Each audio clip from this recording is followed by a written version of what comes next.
Hey everybody, welcome back to another episode of God Built This Podcast. I'm your host Maxine and we're on episode 162. I'm so tired of working. I'm so tired of work. I'm so tired. Not this. I love doing this. I love preparing for this.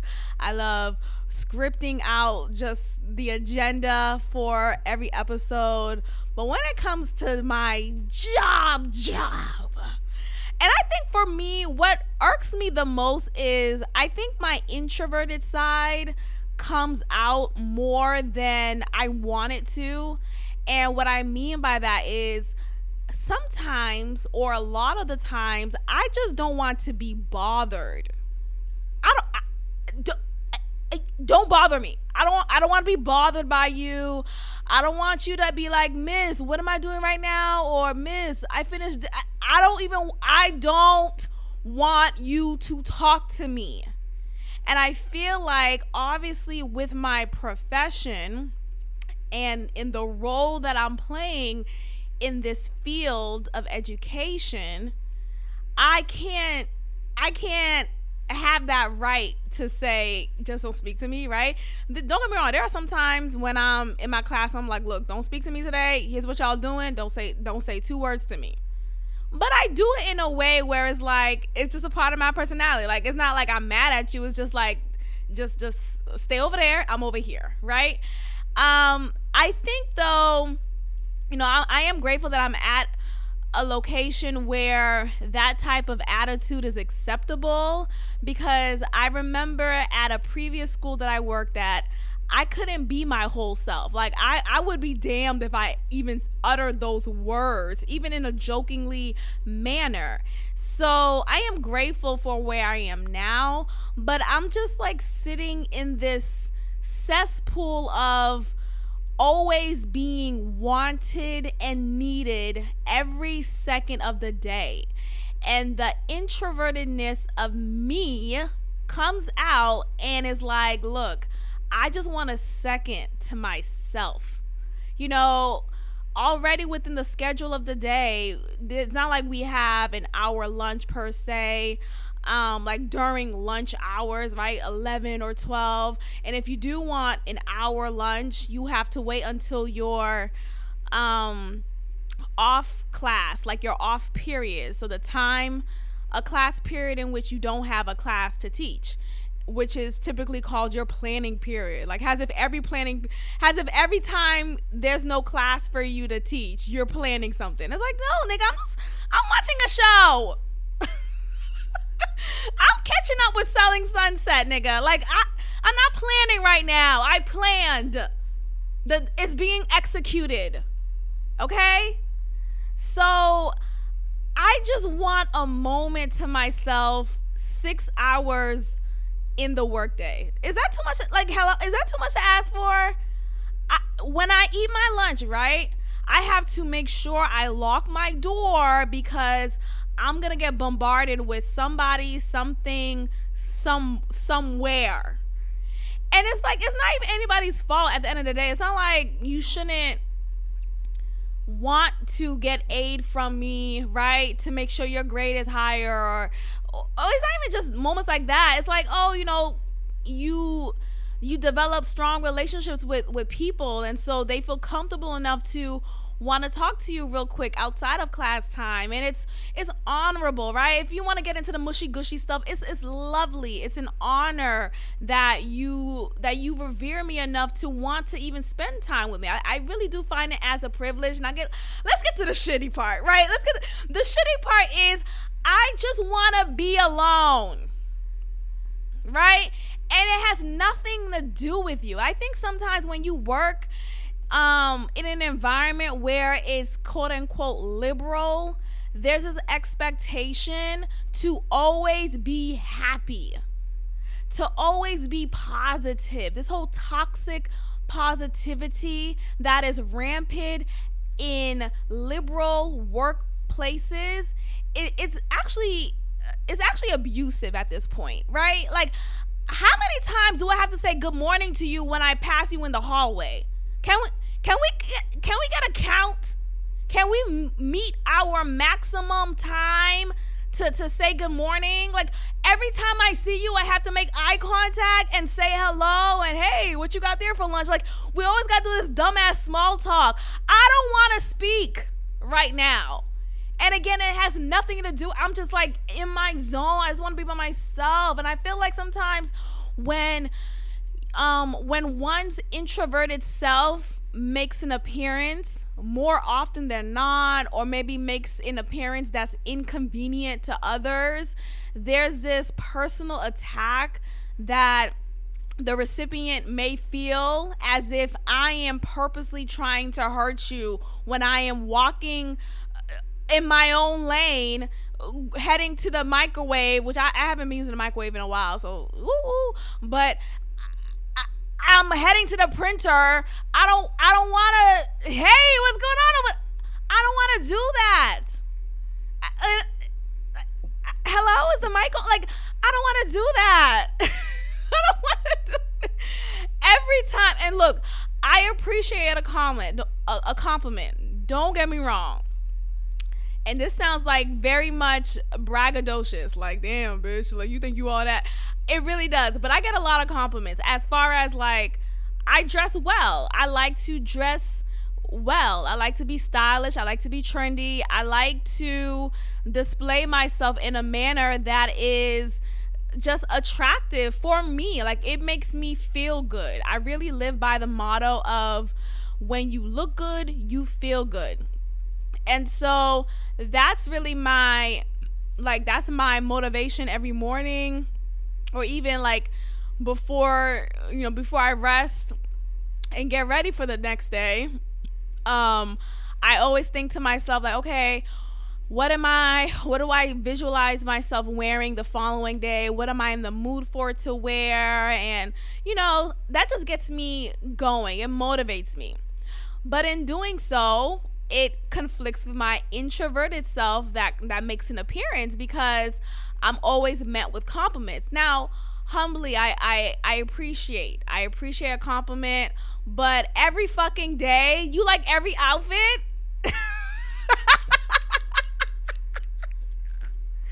You like every outfit.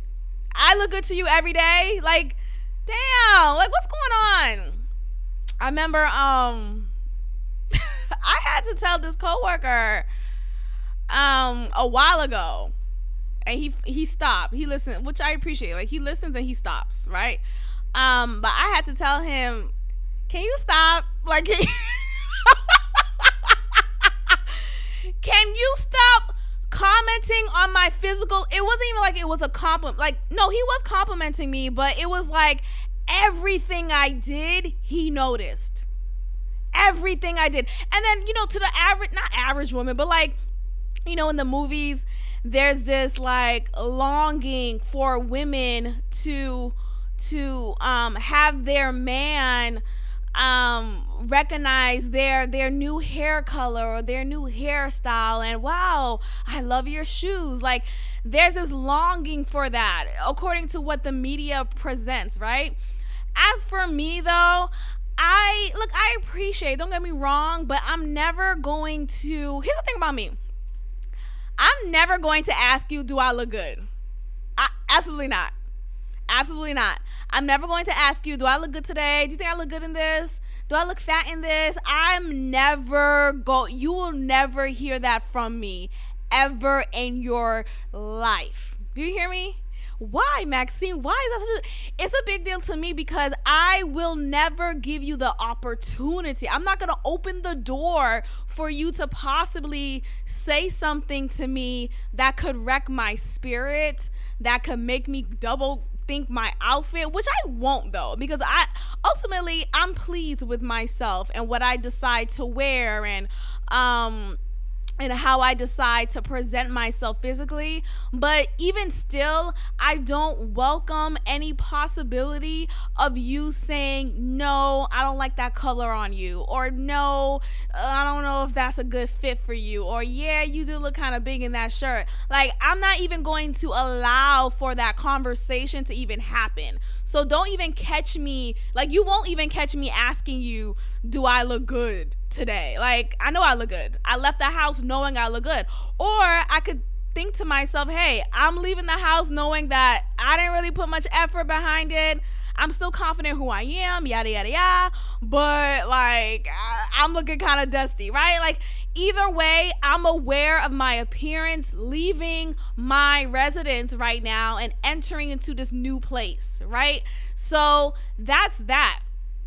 Now, this coworker in particular, he, at one point, until I spoke to him about it, I was like, let's start from the beginning. So, prior to me having a conversation with him, he would always say something about anything I had on. It could be my new hairstyle. Oh, I like the braids today. Oh, I see you're letting your natural hair out. Oh, I like that you wear the boots. Oh, I like the style there. It's like every day, like clockwork. I could walk by him, like, oh wow, you look really nice. I love that color on you. It's like, can you stop it? And it's like, why do you like everything on me? Why do I always look good to you? What? This sounds crazy, right? But it was just incredibly annoying. It was just like, that was the basis of every conversation we had at one point. It was always starting off of what he liked about my physical appearance that day, albeit my hair, my hairstyle, the shoes that I'm wearing, the color of the clothes I have on. Like, can we talk about something else? This is boring. It's boring. Like, at the end of the day, looks don't even matter. Nothing matters. It doesn't even matter anymore. Like, sounds so, like, negative. But seriously, it doesn't even matter. Like, you're talking to me about something that I could easily change. Like, it's not rooted in who I am. Now, I remember one day I came into work and I knew I didn't come in with my best on, right? What did I have? I don't know. I just look kind of tired, I guess. Which I hate when people are like, damn, you look tired. Like, bitch, shut the fuck up. Like, what? But I think I did look tired, and I think I actually was tired. But I just look kind of, I can't remember what I wore, but I don't know. I don't know. I forgot. But anyway, he made a comment, and I was like, oh, are you okay? Like, he was doing one of those. Like, yes, I'm fucking fine. I just hate that. Oh my gosh. And then another thing, I remember I was wearing and I knew I'm aware of how I am presenting myself, not just physically, but like in all capacities. I'm aware of how I may come across. I'm very reflective, almost to a fault. But I know myself, right? And so you telling me something, I already picked up on it. I already wrote it down. I already spoke to myself about it in the car. Like, it's already been said by me. One time I went to work and I have this top that is sleeveless, and it's a thick textured top. And I happen to have a bra on because, I don't be wearing bras. I only wear if I really, really have to, because I know my nipples be always OD hard for no fucking Can you relax?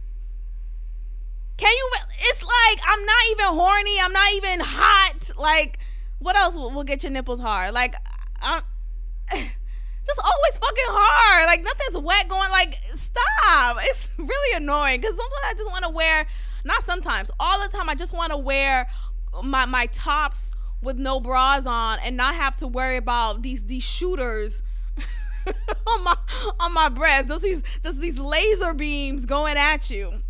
Anyway, this one time I actually happened to wear a bra, because I was like, you know what, I'm just fucking wear one. I'm wearing a white top. I don't want to be too, but I don't give a fuck. Like, it's my body. Like, why is this being sexualized? Anyway, so I happened to wear a bra, and because it's a sleeveless top, and the way that the sleeves are like cut off, you could see my bra. Like, you could see, and it's a black bra. It's not even like a lacy, looky here, touch this place. It's not like that. It's just a fucking bra. You could see like just the side of it. And so we're in the teacher's lounge, and he's talking like, oh, miss, not miss, but like, he calls me by my last name. he walks up to me like very like, oh my gosh, like I gotta tell you something.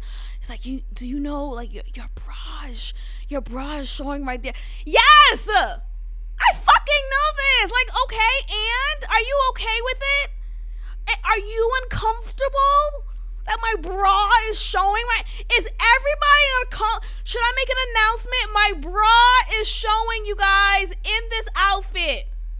I don't give a fuck. Like, I'm aware. You think I don't know that? Like, I don't, like, just those moments. Like, do you not think I don't know this? It'll be one thing if I was walking walking out of the bathroom and I had toilet tissue on my feet and on my shoes, under my shoes, and I didn't know that. Okay, sure, right? Or maybe there's a stain right on my butt crack and I didn't realize it. Okay, cool.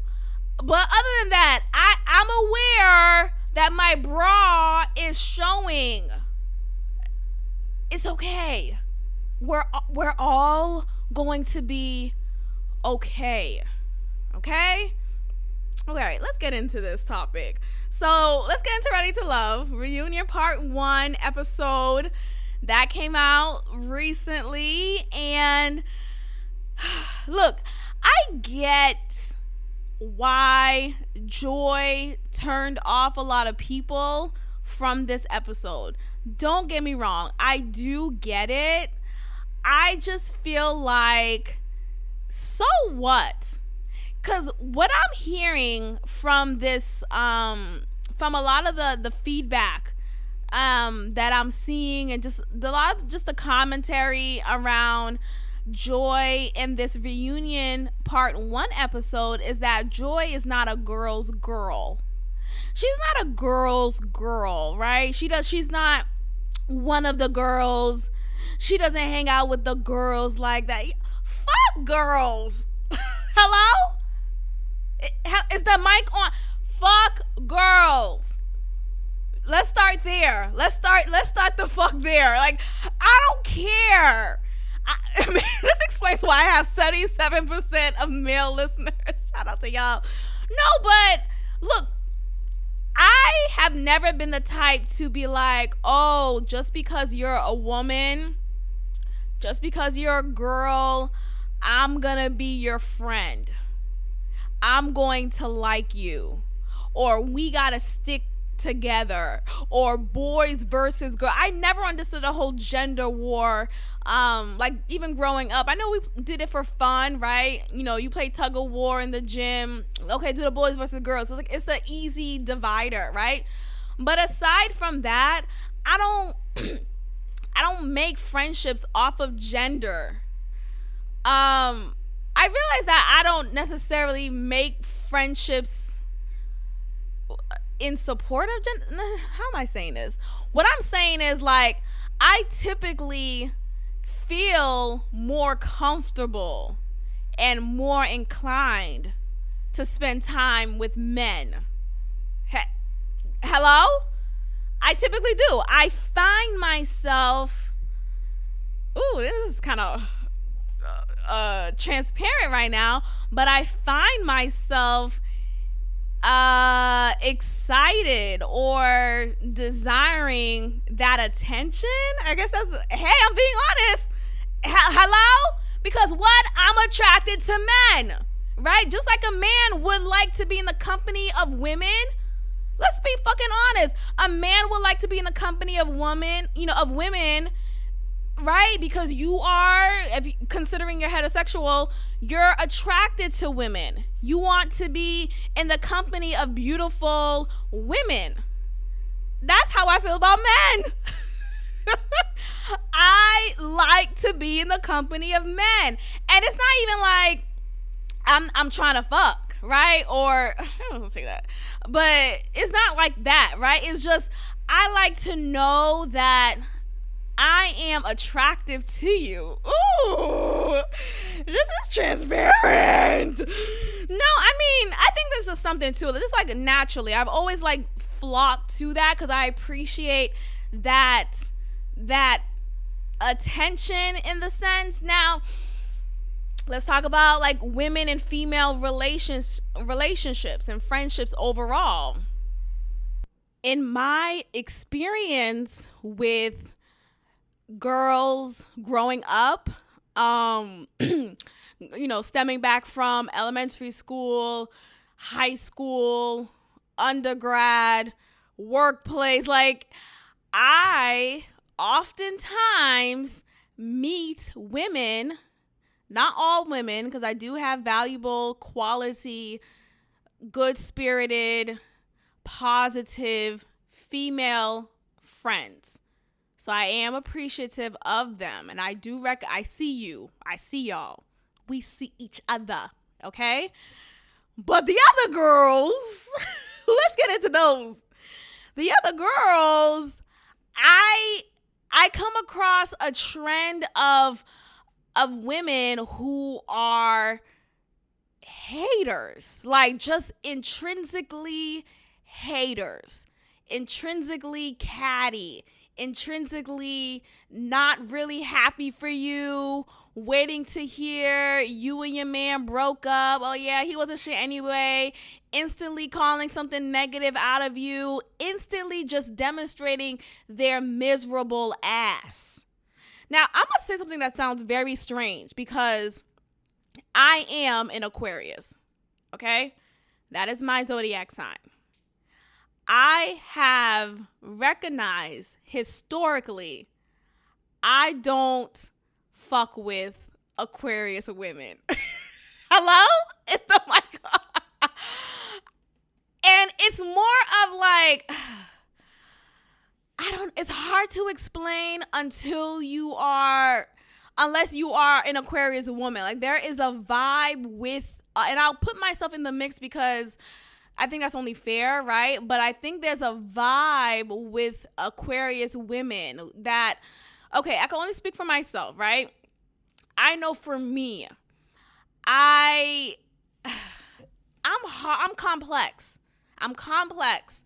And I think sometimes the complexity of who I am, depending on the complexity of who I am to an Aquarius woman, even though we share the same sign, even though we should have an understanding, it's gonna be typically a hit. No, it's typically going to be a miss, not a hit, right? It's gonna be a miss and not a hit. And I think about prior Aquarius female friendships I've had. They were just very much into themselves. Now, again, I like to reflect on myself and put a mirror to my face and think to myself, am I a reflection of this woman? Is this why we don't get along? Am I seeing traits of her that I may not find too favorable of myself? No, it's only them. No, but dead ass though. I really think that there's an immaturity in every zodiac sign. And I think there's a potential to develop and to eventually develop into the mature version of that sign. Now, I know this sounds very like toot my own horn, but I do recognize that now I have developed a strong, I'm mature. I'm the mature Aquarius female. And there are some immature Aquarius females that I've come across. And now, for example, there's one former friend, that friendship fell out a couple of years ago now.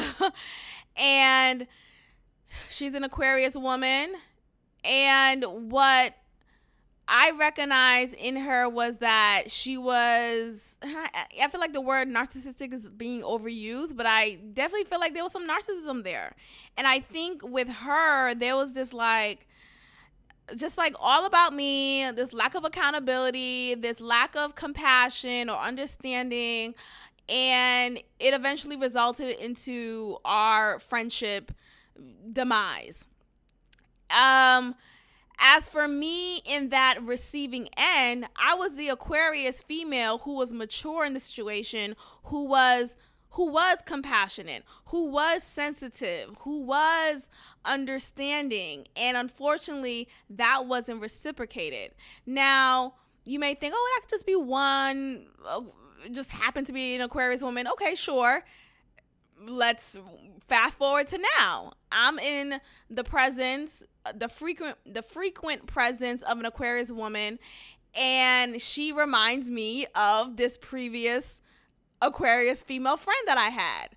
And the similarities are so strong. It's the just lack of just self-awareness, just the complete lack of self-awareness. And it's just an energy thing. Like, it's hard to explain energy until you're like literally in the direct target of that energy.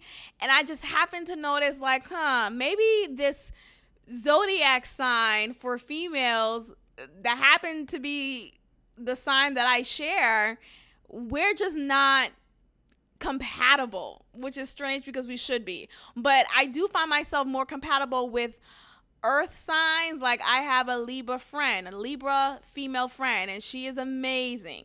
And like, we're earth signs, or is that air? I don't fucking know, but we share something together, and that is great. And we just like, she's very nice and understanding and kind and just like a dope person overall, and a really good friend. And I see that same similarity in another woman who happens to be a Libra as well. And so they share that, and they share the same zodiac sign. So I'm like, okay, that's dope. We get along. But yet with this Aquarius woman, it's not reciprocal. Does that make sense? And I think to myself, like, okay, well, let me always reflect on myself, right?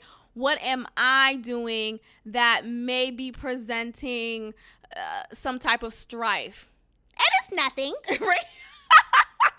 I don't know. I think ultimately, though, sometimes I know for me, I'm not quick to trust people. I'm not quick to say you're my friend, you're my, da da da da. It takes me a while to get there. And so I'm sure this other Aquarius woman is similar in that nature. But when I'm at a place where, okay, I generally want to be there, where I want and I desire friendship, that other Aquarius woman may not be there yet. And so now I'm having to wait on your timeline and your unwillingness to open up, which I understand because I once was that person. But being that I want quality, I am willing to like give it a shot and see, but anyway, I'm just noticing historically that has been something that I've experienced negative female friendship experiences from. So that's just interesting. But overall, though, what I just want to make clear, I think this expectation for women to just be on the side of women is so much pressure put on us. Like, it's placing this unnecessary pressure, and I feel like that's just ridiculous. When I look at Joy and what took place in this reunion episode, we see Joy seemingly siding, it was obvious that she was siding more with the men. And it seemed like she only had, I think it was just Carmen that I could think of right now. Carmen seems to be the only female on the cast whom she developed a strong friendship with, seemingly.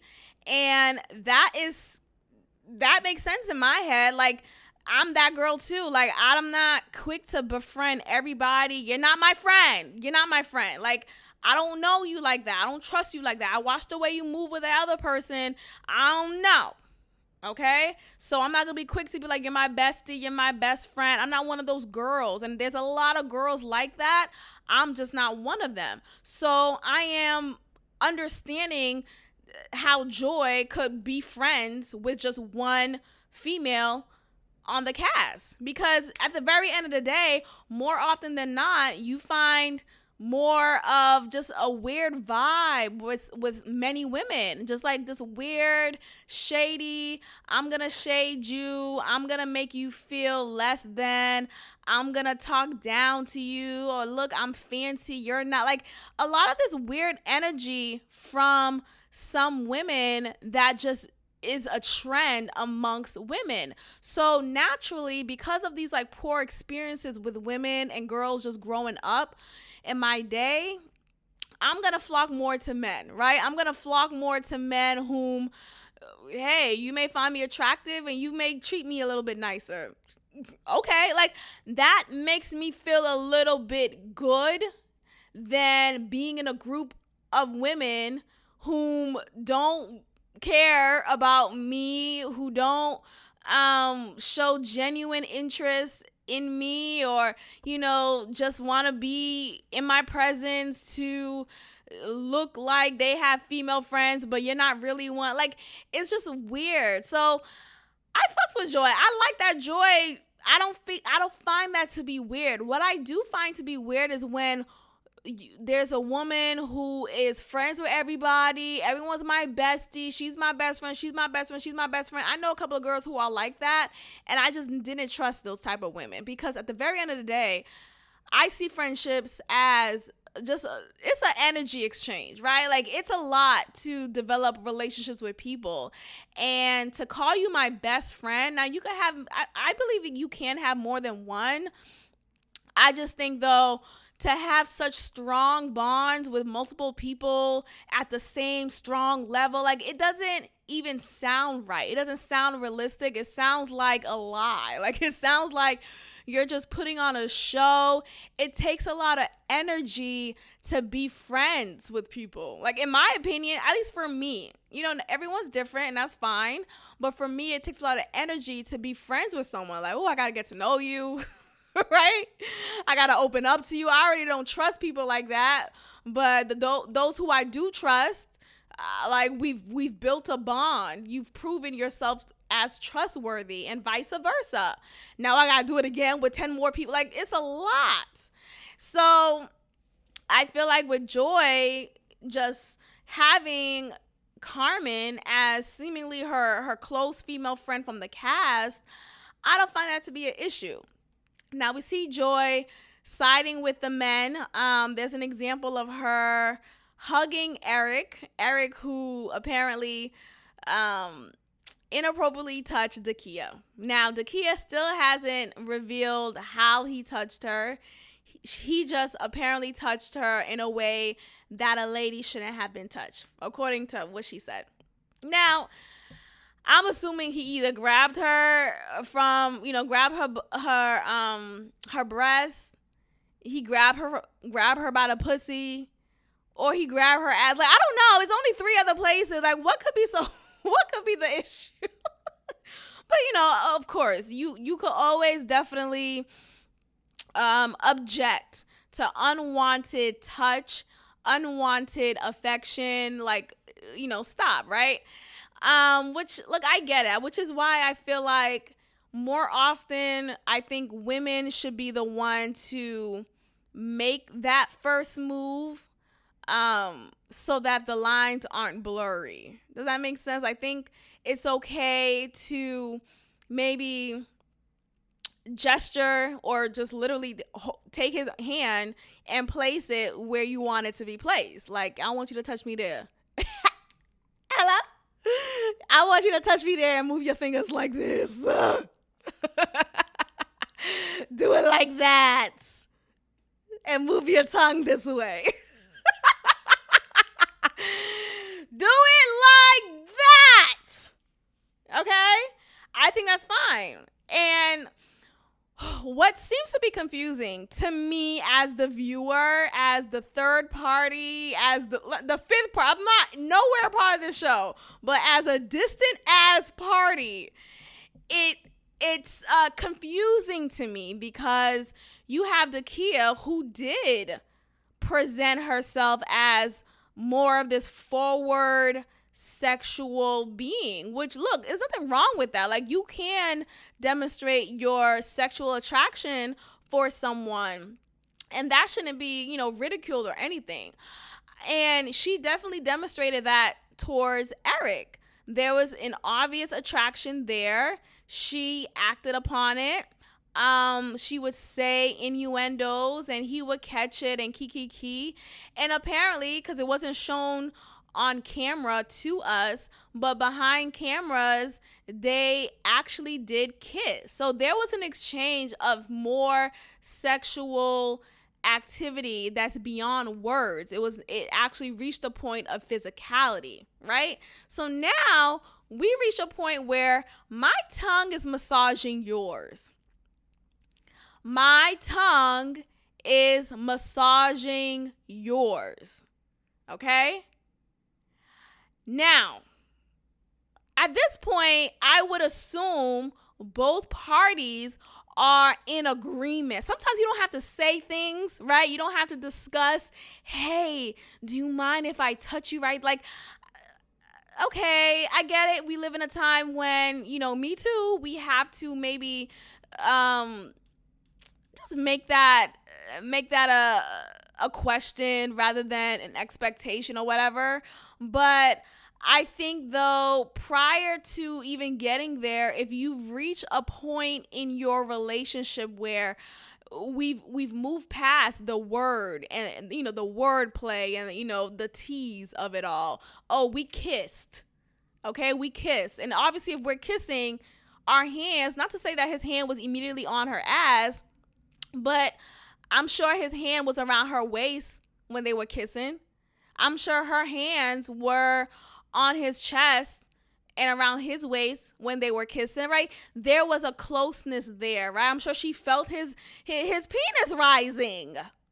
Okay? Esperanza rising. I'm sure he felt that. I'm sure she felt that. So I wish Dakia would be forthcoming in saying specifically how he touched her. I don't know if they're like obligated or contractually forced to not do that. So I wonder about that. But I just wish they would fucking say it. Like, what the hell, man? I think though the reason why it went as far as it did is because he touched her in a way that made her feel uncomfortable, and it was done in public with a group of the other cast members. Now, had no one else been there, I don't know she'll still have it. I don't think it will be that much of a reaction. I feel like she'll be like, damn, you gotta touch me like that. Like, I think there's a way to play it off without making it seem like he was disrespecting her, which I just genuinely don't think he was. Now, this is not me trying to side with the man here. I just think it's just hard to read. There's blurred lines for a reason. Like, that term is real. And it's not to say one is right, the other is wrong. It's not that. I'm not trying to downplay Dakia and her feelings. I'm not trying to uplift Eric and his actions. I think, though, it's understandable how lines were blurry and it led to him touching her in a manner that made her feel uncomfortable. It makes some sense to me how that could have happened. Especially since prior to that touch, she made a comment like, oh, is this a high school prom? Like, why are you just holding me like this? So, what? Okay, bitch, let me grab you from the pussy. Like, it's like, obviously not. But, like, I'm sure he just thought, okay, the natural step would be to X, Y, and Z. Right? Now, I do appreciate that Dakia said he's not a bad guy. I'm not trying to paint him as such. But even though she said that in those words verbatim, it still doesn't take away from the fact that she said other words that led to the description of defaming his character. Like, you could say all you want about, oh, but you're not a bad guy though. But then you, in the next breath, you're like, but he made me feel very uncomfortable. I told him to not touch me like that, and he did anyway. Does that sound like a bad guy? Yes, it does. Like, it sounds like just a predator, like this creep who just came on to you out of nowhere and I'm gonna grab your pussy. Yeah, that didn't happen. Like, stop saying one thing and doing the other. I don't know, Takia. At this point, like I said last episode, I'm gonna wait for the love I deserve. Okay. Do it. Do that then. But anyway, Donovan's strange to me.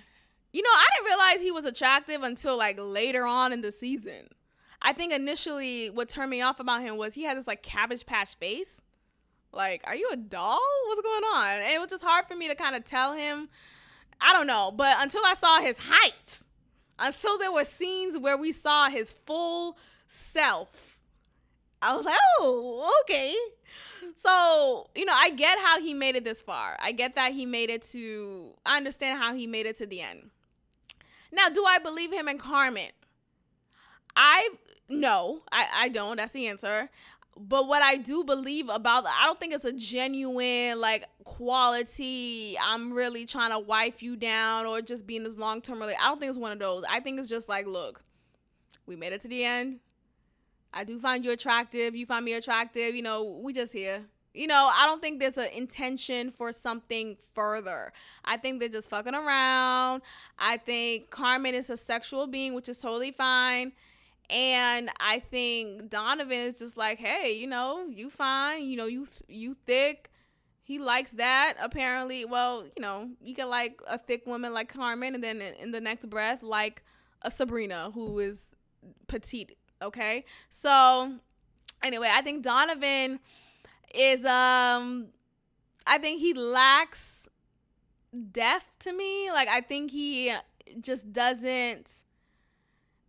I don't know. Maybe his personality just didn't show enough in the season. So maybe I could be wrong. Obviously, I'm sure he has a personality, but I didn't see it enough. Just like to me, I think Donovan had more of a personality than Demetrius, the other D.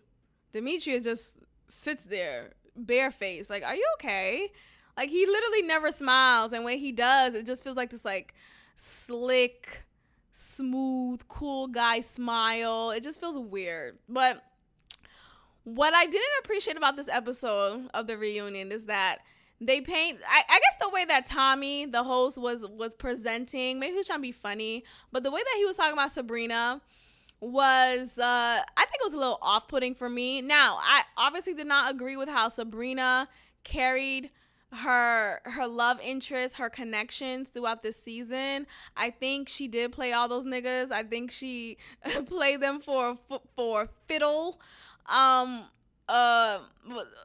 So I think, though, you know, there's some accountability there, and I think we saw that a little bit when she said, in hindsight, she would have done this different, yada yada yada. So I appreciate that, but I think, though, she's this there's this label put on her because she had 3 men at the same time. Like, you can't blame her for having 3 niggas fall for her. Like, hey, shout out to you. Like, I think that just shows a lot about, I don't know, these men. But ultimately, she has a lot of growing up to do. Personally, I think she has to really reflect on her own self. I think she's so quick to give feedback and criticism to everyone else, or to those love interests, Donovan, Demetrius, and Tori, but she doesn't recognize that within her own self. Now, in this reunion episode, we see her showing a little bit more accountability, which I appreciate seeing. But yeah, I think ultimately she didn't really handle her connections as well as she could have. I don't think it's fair to fault her for having 3 connections and liking all of them, you know, in different ways, but at around the same amount. At the same time, I don't think that's okay. It's a fucking show. What's the big deal? Now, the next episode, we see Clifton get on his knee. Now, a theory came up when I was looking at some reviews, is that instead of it being a ring in that box, is actually just a key. And this key is to propose for her to move in with him. So this is a theory. We'll see if it comes true. Because really, like, is he really gonna propose? But I wouldn't even be too surprised. He is a two-time divorcee. That's French, right? It's kind of French. You see how we just kind of French words up, like divorcee. Like, I don't know, but I feel like Clifton is this, just he falls for love hard, which I admire. I appreciate. I love that. Like, when you like someone or you love someone, you go in. And I appreciate seeing that from men. So it's nice seeing that because I could relate to that. So honestly, I wouldn't be surprised if it was actually a wedding ring. Like, oh my gosh, already so soon. But they're at a particular age. They're all around the same. Well, except for Wiley. Except for him. But Clifton and Joy are of the same age range, and I think at some point in your life, when you know, like, I don't object to getting married within the next, like, within 3 months or 6 months at that, to the person you're dating. Shit. Hello. Like, let's go to the court of justice today at this point. Like, that's fine by me. But I wouldn't be surprised if he did propose. I think it's sweet. I think he is like a lover boy. So we'll see how that goes. But yeah, I think ultimately I'm still on the side of Joy. I get how she came off, and her laughing out loud when Donovan made that joke with the Golden Girls. That shit was funny though. That shit was funny. They look like the Golden Girls, but I mean, they were pretty though. They're pretty girls, so it's just their attire. But either way, and it was literally gold. It was shimmering in their dress, so it was just like an easy reach. It was funny. Okay, speaking of women, let's talk about the creation of the modern women, or the modern woman, so singular.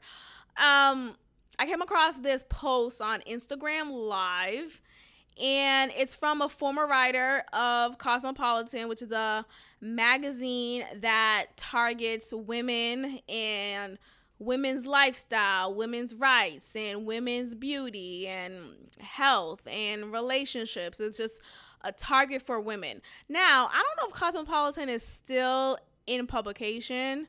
I know magazines are not much of a thing anymore. Like, people don't really collect magazines anymore. Like, it's not really a thing. So I don't know how Cosmopolitan is doing. But I remember growing up, Cosmopolitan, I used to just read through the magazines. My dad never purchased magazines for me. I remember we would be in the grocery line waiting to check out with our items, and I'd be like, oh, can I get this magazine? No, put it back. Like, he never really saw value in it, right? Which is fine. Like, I get it. It's whatever. But yeah, I never had a stack of magazines, laying around. And the magazines that I did come across were the ones that I would read when I was at the hair salon or when I was at my cousin's house. Like, that was a thing there. But other than that, I never purchased magazines. Like, my dad did not do that. Like, no, put that shit down. We're not taking that. So anyway, Cosmopolitan is a magazine that targets women. And this former writer admits that there was an agenda at one point for a long period of time for women to live like men. Now, I don't know if I could find a clip for it to play it so it could sound right, but I'm going to do my best to just paraphrase what she said here. And what she said basically is that we wanted to empower women, right? That's the scapegoat that was put upon women at a certain point, at a certain period, and even still to this day, but it started as marks in these types of propaganda.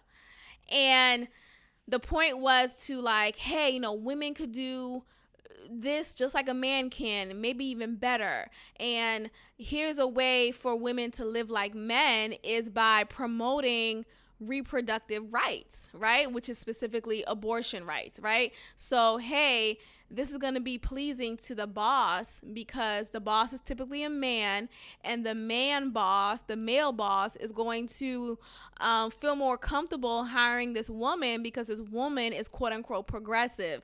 She falls under this idea of women needing to focus more on her career, women not needing to be domesticated anymore, of women not wanting or caring to have and rear children. And it all stems from this notion of I could do anything better than you. Anything you can do, I can do better. I can do anything better than you. No, you can't. Yes, I can. No, you can't.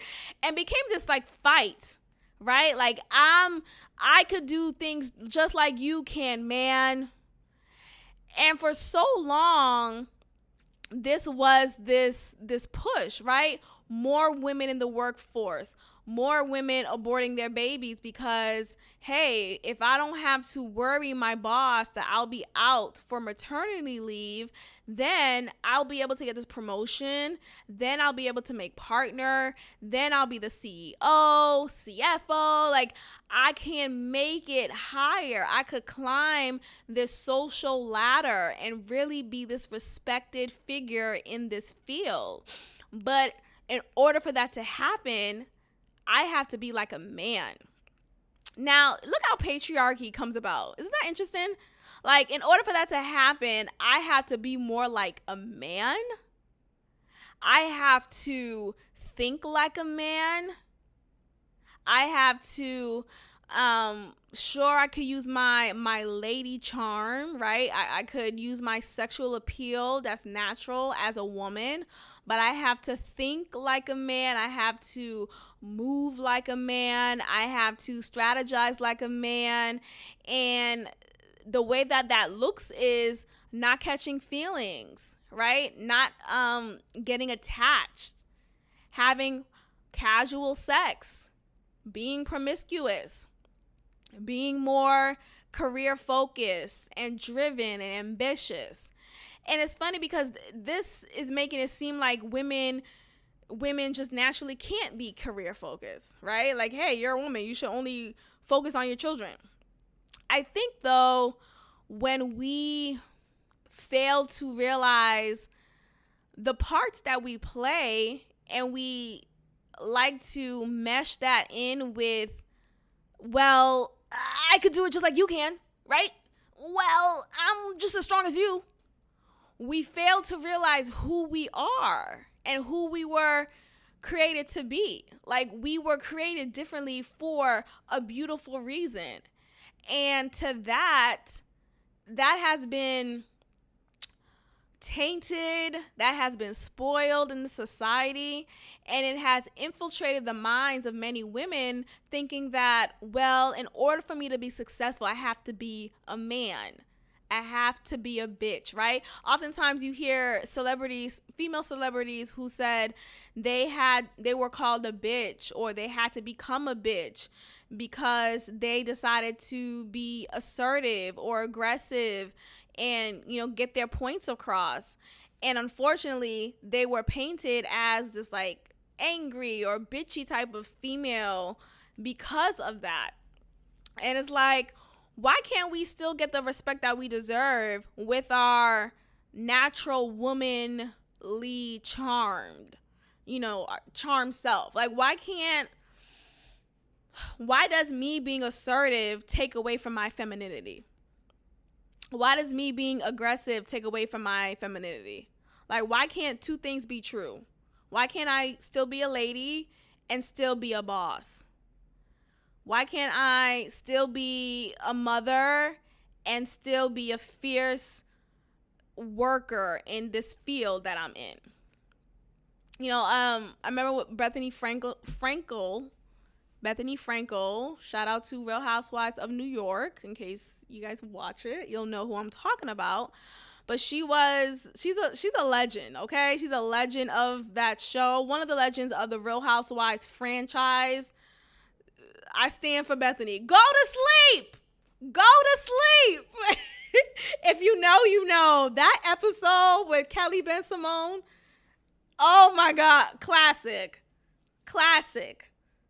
Like, there was that time period of Real Housewife of New York. Really just, it changed my life. I'm so serious. Because that came on, that season in particular, I had to have been like 16, 17. And I was just like riveting off of these reality shows. Like, oh my gosh. Riveting. I think I should just like go ahead and just like go back in time and just binge those episodes. Because my God, they don't make them like that anymore. Like, seriously, that was a fucking season. Kelly Ben Simone, okay? Bethany, like, go to sleep. Okay, so where was I? Bethany Frankel. She was a late in life mother. Okay? What I mean by that is she had all of her heart's desires, quote unquote. I'm going to get to why I'm saying quote unquote, because towards like the end of her 30s, and I even want to say early 40s, she finally had her first child. And it came after her meeting this guy who was seemingly this Prince Charming. Not an actual prince, but like he just came off like a really good guy. Turned out to be a really crazy guy. Oh my gosh. And watching that unfold on the damn show, that was crazy.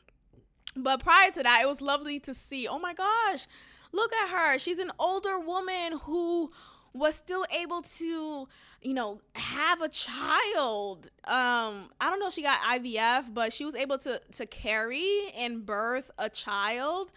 And she got married. She did it like in the traditional sense, but actually she was pregnant in that wedding dress. But either way, like, she still got that image. Like, she was able to create that narrative for herself, and it was just so inspiring, right? Like, wow, look at her. She's a boss, right? She's fierce in her career. She was finally reaching a point financially and professionally where she was gaining traction, and she created this amazing product that led to her selling it for less than $1 billion, like a little bit under $1 billion. Like, she got money, bank. She's good. Her child's good. Okay. So, but it's just seeing her trajectory throughout the show. Like, those who watch Real Housewives of New York, now I know I have 77% of male listeners, but look, if you probably don't know what I'm talking about, but either way, maybe you came across this particular franchise.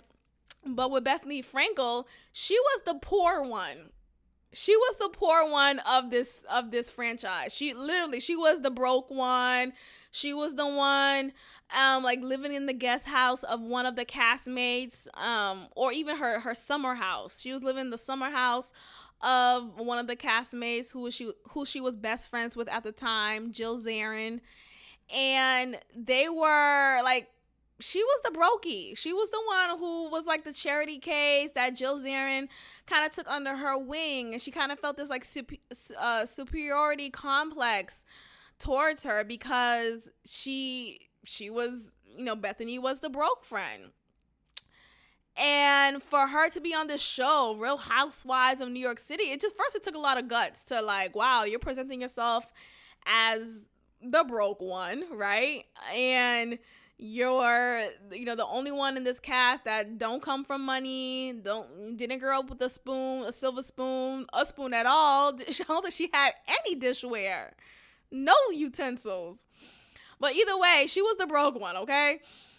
And she came from a harsh upbringing, alcoholic home, a strange relationship with her mom. Like, she came from rough beginnings. She's a white woman.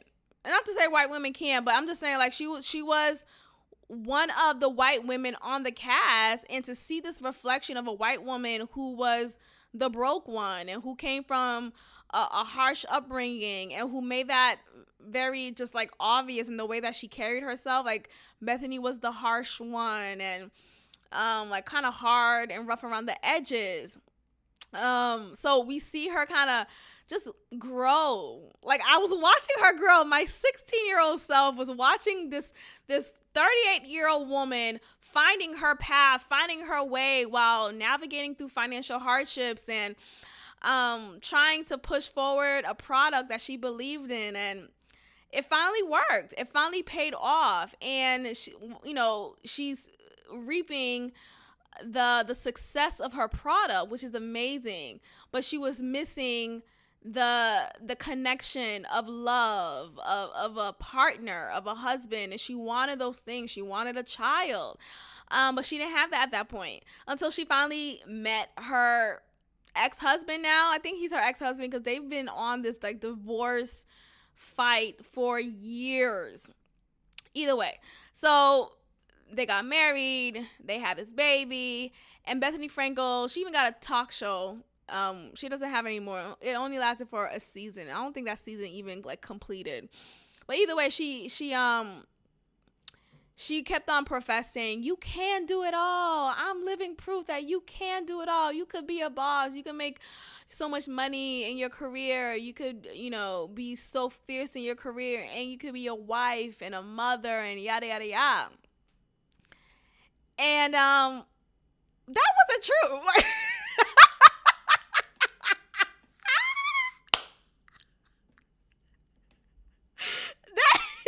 that didn't turn out well. Okay, it didn't age well. It didn't. Bethany, hun.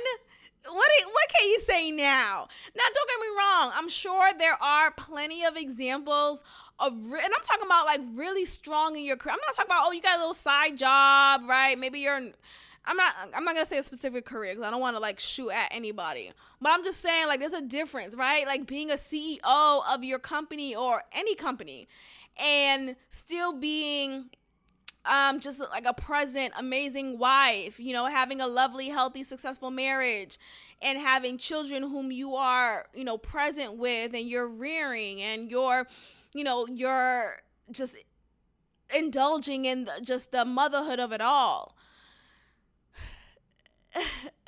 Okay, like, I think oftentimes we don't recognize just the beauty in being a lady, just the beauty of it all. And with this rhetoric that Bethany Frankel at one point was pushing, it just made it seem like, yes, all you can, think like a man and act like a lady and have a happy life. And it's like, I don't think so. I don't know if that's true. I did buy that book. I did buy that book. Act Like a Lady, Think Like a Man by Steve Harvey. That was during a time in my life when I was like so into like these like self-help books and like, you tell me what I need to work on myself. You tell me. Like, what? I mean, I gotta go through things and, to get to a place where you are comfortable with who you are. But anyway, I was so into that book. I read it. I just, I like the whole, what was one of the pieces of advice he would say? He was like, don't have sex. This is like probationary period. You know how you start a new job, you're not supposed to like fuck up within the first 30 days, or is it 60 days? It's one or the other, maybe even 90 days. But I think he said probably 60. Let's say 60. And the goal in his book, he was giving the advice that you shouldn't have sex with a man whom you're serious about, whom you would like to marry, and for him to take you seriously, you should not have sex with him prior to the 60-day mark. And I'm like, I was just so, I took that in. I soaked that up. Like, okay, don't have sex. Within the 60. I'm sorry, what? I failed that all the way through. Like, I just looked, and there was this you guys know Tamar Braxton. Tamar Braxton, the sister of Toni Braxton. She had I don't know if she still has a singing career, but she has a few solo albums on her own. And she had a reality show with her husband, who is now her ex-husband. But Vince was her husband at one point for a couple of years, and they have a child together, a young son. I think he's probably like a couple of years older now. But she said when she met Vincent Herbert, she decided not to have sex with him so soon. And they waited like a period of time to have sex. And she said that she did that for a purpose because she didn't want to make him think that she wasn't serious, or that he couldn't take her seriously if she gave it up too quickly. And she was like using that as the reason why they got married and they lived this happily ever married life together, because they waited. And I don't think it was like some like religious thing. I think it was just like, I'm just gonna do things differently. Because I remember Tamar saying that prior to meeting Vincent, she would have sex maybe too soon with previous guys, and she just wanted to do things differently this time around. And her doing it differently this time around led to her getting married to him. So she felt like that contributed to that, which, okay, I could kind of understand that. Like, oh, I did something, you do, how you do things the same way, but you're expecting different results. That's insanity. So she wanted to break out of that insanity and see what can be done to get me the outcome that I want, which is a marriage, which is a family. And so she did get that outcome for a certain period of time. But I don't know if you guys watched that reality show, Tamar and Vince. They had first of all, let's talk about that. The soundtrack, the theme song. You're my Monday and my Friday. Oh, oh, oh. It was a really beautiful song. Like, wow. I used to just watch it just because of that. But I used to watch it. It came out during my UNH years, my undergraduate years. And me and my roommate would watch it together and like talk about it. It was like a really like nice time to talk about it. But like their marriage was trash. What? Their marriage was fucking trash. And look, I'm saying all this to say there's these like rules that, the whole rule book that Steve Harvey made, and advised for women to follow. Hey, look, act like a lady, but think like a man. Don't have sex, not like men think like that, right? They have sex quickly too. But the point is to like strategize like a man, be meticulous like a man. And it was just like all of these like pointed out rule books it doesn't guarantee anything. That's what I want to get across, everyone. It doesn't guarantee anything. It doesn't, and me now diminishing my femininity or denying myself from sexual gratification. Now, look, I do understand the point in delayed gratification. I do think you should, practice that a little bit more. This is the podcast on Kel Black, okay? I've definitely opened it up, okay? Night one. And I don't regret it. Like, I don't think it's something that is regrettable. Now, what I do want to get into, though, I don't want to say regret, but I do wish I was not promiscuous at one point, right? And I was doing it under the pretext of, what was it, pretense? But I was doing it under this like idea of, well, I could be like a man and have casual sex too, right? I'm in charge of my pussy. I could decide who I connect with and who I don't, and who I fall for and who I don't. And though oftentimes that can be true, right? Oftentimes you can have casual sex with someone and it not be a thing where you're like, let's get married tomorrow. But sometimes it's not true, right? Sometimes you do find yourself more attached to someone because you gave it up. And now we're binded by this oxytocin. Our hormone, well, my hormones is more, is more hormonal, of course. And now I'm really liking you. I want to be with you all the time, but I didn't really get to know you. Right? I don't really know you like that. You never really call me. We don't really talk like that. We just fuck. Yeah, I'm really liking you for what? For what? And that's how it was with Boston Bay. Like, it was this, like, I made up this narrative in my mind, like, okay, if I have sex with him more, he's gonna like me more. Which is like hilarious now. But that was just like, that was my way of rationalizing it and thinking that he will be this figure in my life. And, I think had I withdrew sexually, I would have been more inept to really like walk away and not have waited as long as I did, because obviously I waited a long time to finally walk away. Y'all know I took you guys through the journey on this podcast about him. Every other episode talking, okay, so we're back together. We're not. But thank God for freedom. I'm free. But I think though, with this whole creation of the modern woman, it does promote this culture of promiscuity, of casual sex, of, detachments. I'm not gonna attach myself to you, but we could fuck though. But yeah, like recently I just been learning more about, or just been embracing more of the strong connection that sex is. And I just want to say, maybe particularly for women, I know it could be for men as well, but I do believe that men are wired differently than women when it comes to that.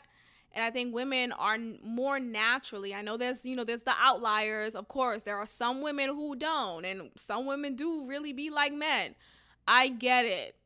But typically, we are more attached, and we get more attached and possessive after we do have sex with you. So it makes sense to me to be more restrictive and reserved when it comes to opening my legs. Like, I think that needs to be more of the conversation than the push for promiscuity. So I do regret that time. I do. I'm going to say that. I know we don't like to say, don't regret anything, yada, yada, yada. And I get it. It makes you who you are today, yada, yada. But still, if I could take it back, I would. Right? If I could take a couple bodies back, I would. If I could just give it right back to you, I would. Because I do believe there's an exchange. There's just a delivery of spirits put into me, because ultimately I am receiving you. Right? The dick is coming inside of me. I'm not giving you the pussy. I mean, ultimately, it's consensual, of course. But, like, there's an insertion that's happening, and the insertion is happening because of your dick. Hello? Is the mic on? So, that is my issue with the creation of the modern women. We see that a lot just throughout times in the society that we're in. And to have this admittance from a former writer of the Cosmopolitan really made this clearer to me. Like, it really solidified just the propaganda that is intentional and that is in attack towards women. Like, it's still the patriarchy, right? It's the supreme patriarchy that is still trying to just dominate women. You start off with Leah Thomas coming in saying she feels like a woman, so now she's going to compete with women, even though she was born a man and still is biologically a man, and that will never change because she is a man. Okay? So how does that make sense? Right? You still have this infiltration of men wanting women to not be women. and to deny their femininity, and to deny just all of that. So I just think ultimately we have this just lack of embrace for women being women and men being men. I don't know if you guys noticed the recent trend of women shaving their head bald. We see that with Jada, of course. Jada kind of started the conversation again, but this has been happening for a while now. Sanaa Lathan at one point shaved her head bald. And, look, she's a beautiful woman regardless. Same with Jada. But as you know, at least for Black women in particular, our hair really is our crown. It's our glory hole, if you say so. But it holds so much reverence. It holds so much power ancestrally. It holds so much spirituality. And I think there's something happening there. Like, I haven't solved the puzzle yet, but I think there's something there. And I'm not even just talking about like cutting your hair short, like a Halle Berry type of hairstyle, right? I'm talking about like bald, like knock on the wood bald, like head, shoulders, knees, and toes bald. That's what I'm talking about. Saweetie is one of the recent women in the industry who have shaving her head. And celebrities are the trendsetters. They're the ones who's going to influence the public, the common man, the common woman, to behave and dress and act a certain way. So seeing the celebrities doing this is going to infiltrate into the common man and the common woman. Why is that? So I'm going to get into that a little bit more and see specifically what power is being held from women yet again. Like, again, we're not allowing ourselves to really walk into our femininity. Like, our hair is part of that femininity. Like, our hair, I think sometimes we like to put on this show like, oh, it's just hair, it'll grow back. No, it won't. Like, let's be fucking honest here. Like, the way my hair used to grow when I was a kid compared to my hair now, and now, look, I'm grateful that I still have luscious, thick, full hair, okay? Because a lot of women my age, or some women my age, don't have that. Some, like, I know some women who have very thin hair, and it's just like natural to, like, that's their DNA. So I recognize that, that's a privilege that I have. That I just, in my DNA, it's just thick hair, thick Haitian hair. But hair don't always grow back. Hair does not always grow back, or not in the rapid way that we like to chalk it up to be. Or like I know it's in like social media, there's this tendency to like downplay hair, like, oh, it's just hair. Girl, what? Like, and all the chemicals we put in our hair, I don't put in it anymore, thank God. But this is an influencer that I follow on Instagram, and she has thick hair like mine, but she stay coloring it. Like, girl, your hair's gonna fall the fuck out. Your hair's falling out, and I can already see it falling out. Like, I can already see that it's not as thick and luscious as it once was a couple of, Instagram posts back. Like, it's not the same type of hair. You could see it, not the same vitality. Yet she's presenting this whole, oh, it's just hair, it'll grow back. And so she, my style just needs to trim a little bit on the ends. No, she needs to trim it because it was breaking off. Hello? Because you're coloring it too much. Let it be. Let it just grow as it is. Look, And I think there's a sensitivity, of course, around hair because, it frames your face. It frames your beauty. It's the first thing you see aside from your hair, from your face. Like, you see the hairstyle. You see, just like with my coworker. Oh, I see you have your natural hair out. So shut up. Can you shut up? Who has got a fucking comment? Damn. Do you have your lesson plan or not? The fuck? Why are you looking at my bra again? Yes, it's showing. I'm aware. Yeah. Okay. It's a bra. Okay. Thank you. Okay. Like, can we stop? Anyway, it's just, I think something's going on. Something's going on. I want you to protect your hair, ladies. Protect your hair. This is, for the few of you who do listen, I do appreciate y'all, but protect your hair. Embrace your hair. Luxuriate your hair. Decide to, I'm going to curl it today. I'm going to wear it in a ponytail. Like, let your hair be loved on.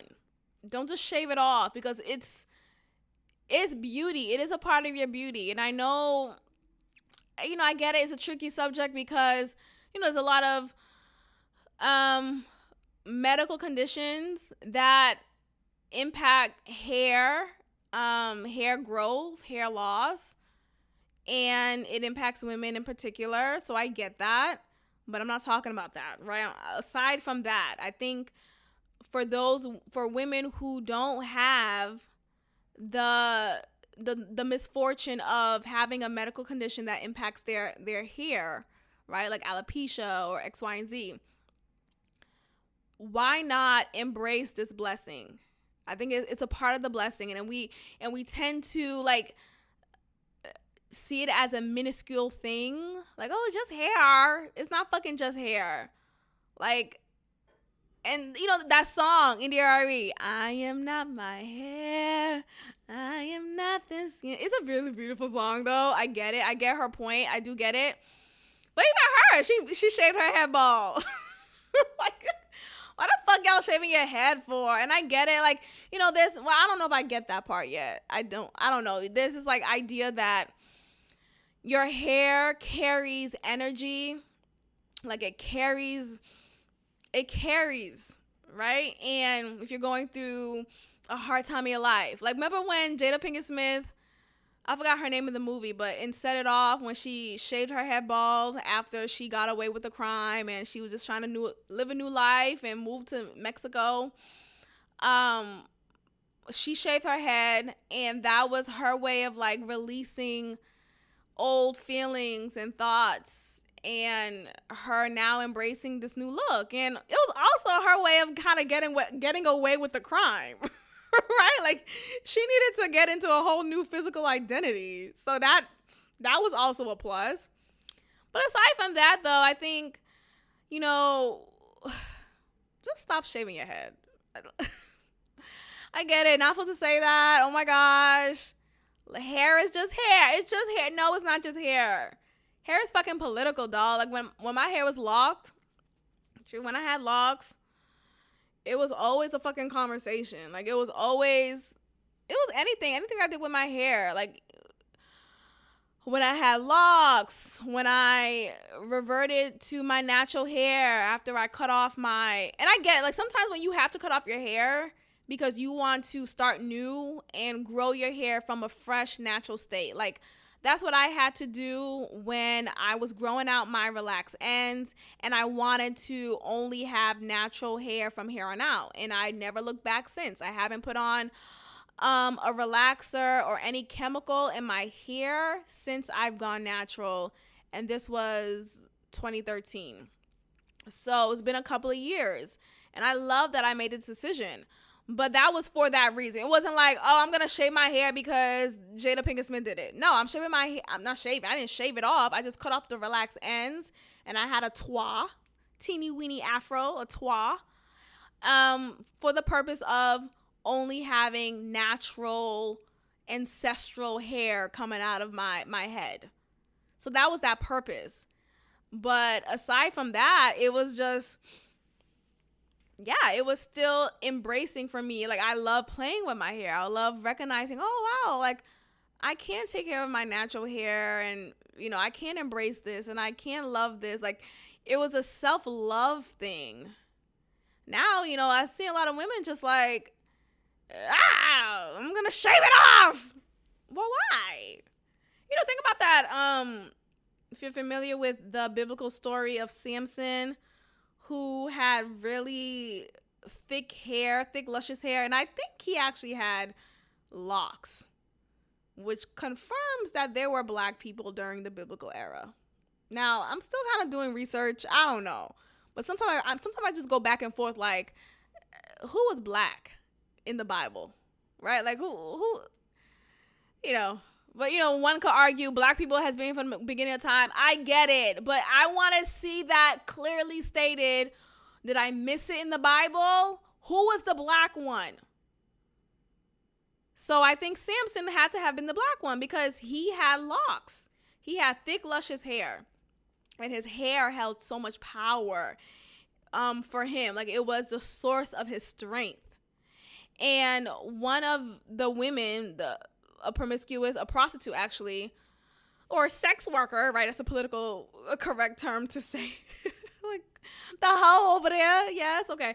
No, but the sex worker, she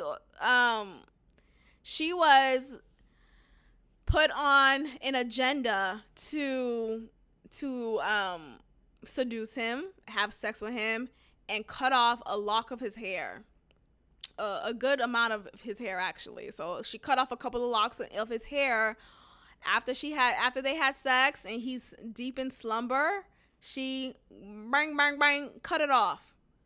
And she took that with her, and that took away his strength. Go in the Bible, y'all, or just look it up. Like, you'll find the story. It's a really amazing story, and it just speaks to the power of our hair. So even with men, like, I know men, not always have like hair like women, but there are a lot of men who do lock their hair up. There's this guy that I follow on Instagram who locks his hair. It's like how Jay-Z hair looks like now, this whole Basquiat type of aesthetic, which is like, okay, fine, but can you just fucking shake that off? I'm saying all this just to say that. No, but anyway, yeah, this guy, he has a Basquiat style hair, and it gives you a statement, right? Like, he walks into a room and it's instantly in your face. And that's the power of hair, right? Like, it makes you recognize who the fuck you talking to. It kind of makes that stance clear. So I think about just with him, like, men also have that power if they decide to grow out their hair, but typically that's not, made for men to do so. Like, men can if they want to, but not every man. Like, I think you have to have a little bit more estrogen to grow out hair. I really do. And not to say, like, men who grow out hair are gay. I'm not saying that. I'm just saying, like, I think you may have a little bit more estrogen. Estrogen, that's a hard word. Estrogen, say that right now. Say it right now, estrogen. But yeah, I think women have, more hair. But yeah, ultimately, I think, protect your hair, ladies. Don't think like a man, be a lady. There's power in that, and that alone. You don't have to change who you are. You don't have to be manipulative. I'm not saying all men are manipulative. I'm just saying, like, this whole, like, just diminish who you are. Like, God made you powerful just as you are as a woman. Stand in that. Stand up. Okay? All right, you guys. Thank you so much for listening to another episode of God Built This podcast. I am so grateful for every listen. If you would like to sound off on any topic, click the link in the description notes, and you will be given a minute to sound off to anything that I discussed. Tell me what you think about hair. Do you like the trend? If you're a man listening to this, do you like a bald-headed bitch? Like, what's going on? I want to know. If you would like more content, subscribe to the Patreon. The link is also in the description notes. Patreon.com/GodBuiltThis. And you'll pick out the tier that works best for you. We are also available on Google Google Podcasts. That's what it's called. Google Podcasts. So if you happen to prefer Google Podcasts than Spotify, then you could check me out there. But yes, we are still on Apple Podcasts, Spotify, but now we are also on Google Podcasts. So check that out. Let me make sure. Is it Google Podcasts or Google Playlist? Google Podcasts. That's it. I'm making sure. All right, you guys. Thank you so much for listening, and I will check in with you guys next time. Peace. Thank you for tuning in to another episode of God Built This Podcast with your host, Maxine. Be sure to leave a review, give me 5 stars, and of course, subscribe. Also, follow God Built This Podcast on Instagram at God Built This Pod. God bless.